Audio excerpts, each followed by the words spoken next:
Peut-on vraiment communiquer avec nos proches décédés? Cette question, qui touche chacun d'entre nous à un moment ou un autre, ne cesse de hanter l'esprit humain. C'est une question aussi ancienne que l'humanité elle-même, et pourtant, elle demeure sans réponse définitive. Pourquoi? Parce que la réponse réside dans un mystère plus grand, un mystère qui nous dépasse, un mystère que nous tentons de saisir de toutes nos forces. Lorsque nous perdons quelqu'un que nous avons aimé, la douleur nous plonge dans l'inconnu. Et au cœur de cette douleur naît l'espoir. L'espoir qu'il existe quelque part, dans une dimension invisible, une possibilité de renouer ce lien, de franchir cette frontière entre le visible et l'invisible, entre la vie et la mort. Peut-être que nous avons tous déjà vécu ces moments où l'on sent la présence d'un être cher qui n'est plus là, ces frissons, ces intuitions soudaines, ces rêves vivaces qui nous semblent presque réels. Ce ne sont pas seulement des sensations, mais des messages. Nous les appelons signes, synchronicité, intuition. Mais au fond, qu'en savons-nous vraiment? Peut-être que la communication avec ceux qui nous ont quittés est en réalité beaucoup plus subtile que ce que nous croyons. Peut-être que la mort, loin d'être une fin, est en fait une porte ouverte sur un autre monde, un monde parallèle où les âmes continuent de vivre, de communiquer, de se manifester.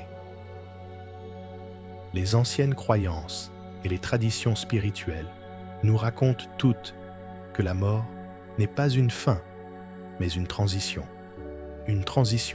vers un autre état d'être, un autre royaume.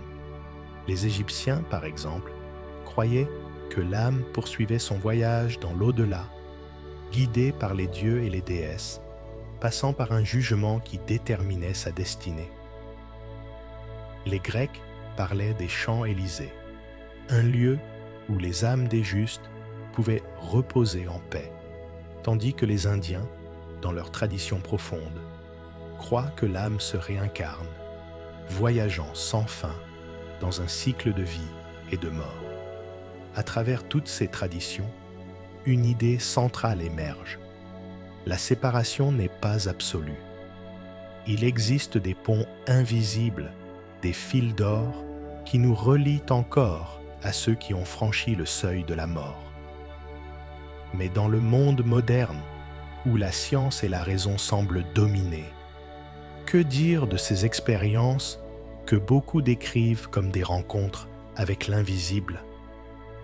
Les rêves où un proche décédé nous apparaît, les signes apparents qui surgissent dans nos vies de manière presque magique, les moments où une pensée s'élève soudainement dans notre cœur, comme un souffle frais, une inspiration venue de l'autre côté.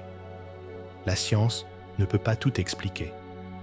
Elle peut analyser, rationaliser, mais certaines expériences semblent défier toute logique, comme si l'univers tout entier nous chuchotait à l'oreille que l'invisible fait partie intégrante de notre réalité. La conscience, cette essence insaisissable qui nous définit en tant qu'individus, semble être au cœur de ce phénomène. Qu'est-ce que la conscience? Où réside-t-elle réellement? Nous savons qu'elle nous permet d'être conscients de nous-mêmes, de nos pensées, de nos émotions, mais peut-elle exister indépendamment de notre corps? L'idée que la conscience survive à la mort de notre enveloppe physique est fascinante, et plusieurs théories sur la conscience en parlent. Certains pensent que la conscience est une dimension en elle-même, indépendante du cerveau, et que, lorsque nous mourons, elle ne disparaît pas, mais se transforme, s'élève, continuant à exister dans un autre état d'être, dans un autre plan. Si tel est le cas, alors la possibilité de communiquer avec les âmes des défunts prend un tout autre sens. Peut-être que, dans notre essence la plus profonde, nous avons la capacité de toucher cette réalité invisible, de capter les murmures de ceux qui nous ont quittés, même sans mots, les signes que nous recevons. Ces moments où l'invisible semble se manifester, sont-ils des coïncidences ou des messages réels? Peut-être que l'univers tout entier est en constante communication avec nous, que chaque élément, chaque geste, chaque rencontre est une occasion d'entrer en contact avec l'au-delà.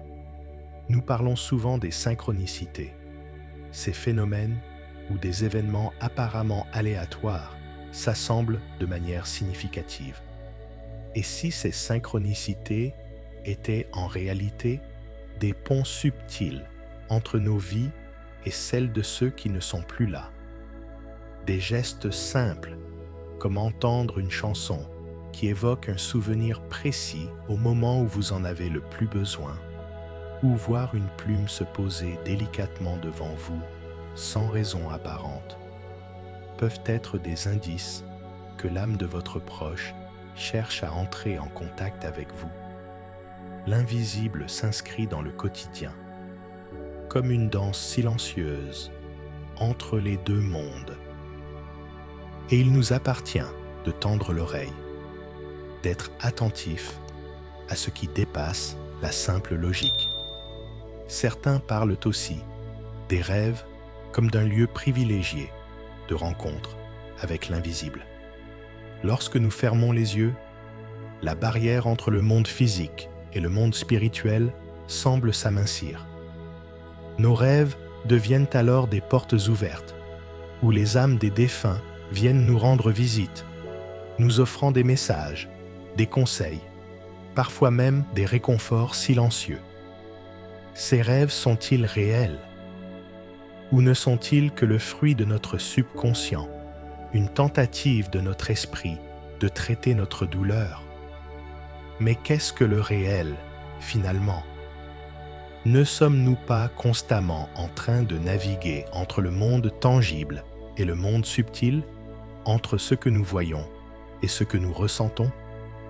Il y a aussi ces moments où l'on pense simplement à quelqu'un que l'on a perdu, et soudain, quelque chose de magique se produit.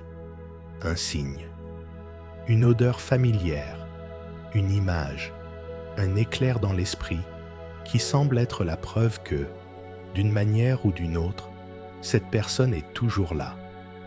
Cela peut paraître étrange, ou même insensé pour certains, mais pour d'autres, c'est une vérité évidente. La sensation que l'amour, ce lien invisible qui nous unit, ne meurt jamais. Il se transforme, mais il est toujours présent, dans le souffle du vent, dans la douceur des étoiles, dans le chant des oiseaux. C'est un message puissant.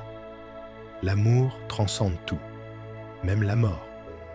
Et puis, il y a ces expériences de communication qui vont au-delà des signes ou des rêves. Parfois, des personnes témoignent avoir eu des expériences où elles ont littéralement entendu la voix d'un proche décédé, ou même reçu un message clair, comme si l'autre côté n'était pas si loin. Ces témoignages, bien que rarement partagés ouvertement, sont nombreux. Ces rencontres semblent indiquer que l'âme, une fois libérée de son corps, a la capacité de se manifester, de revenir, d'envoyer des messages, de communiquer d'une manière qui échappe à notre compréhension rationnelle.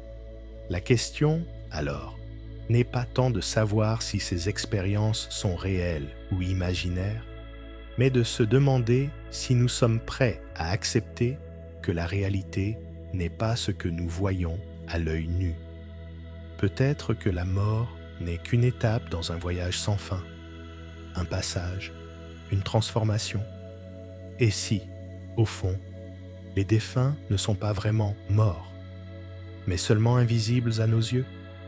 Peut-être qu'ils nous parlent dans le silence, nous attendent dans les ombres, prêts à nous guider, à nous consoler, à nous aider à comprendre la beauté de la vie, de l'au-delà et de la connexion éternelle qui nous lie tous. Ainsi, à travers la douleur, à travers la perte. La vie nous enseigne quelque chose de fondamental. Rien ne meurt vraiment. Les âmes continuent d'exister, d'évoluer, de nous accompagner. Ils sont là, invisibles mais bien réels, à chaque instant, dans chaque souffle, dans chaque pensée, dans chaque signe qui traverse notre existence. Et au fond, n'est-ce pas là la plus grande magie de la vie? Que, même après la mort, les liens que nous avons tissés avec ceux que nous avons aimés ne disparaissent jamais. Ils s'étendent au-delà du temps et de l'espace, au-delà de ce que nos yeux peuvent voir, au-delà de ce que nos esprits peuvent comprendre. Nous sommes tous reliés, d'une manière ou d'une autre, dans ce grand mystère qu'est l'existence. Ainsi, lorsque vous ressentez ce frisson inexplicable, ce souffle léger qui effleure votre peau, ces rêves où la voix de votre bien-aimé résonne dans votre cœur, sachez que ce n'est pas la fin.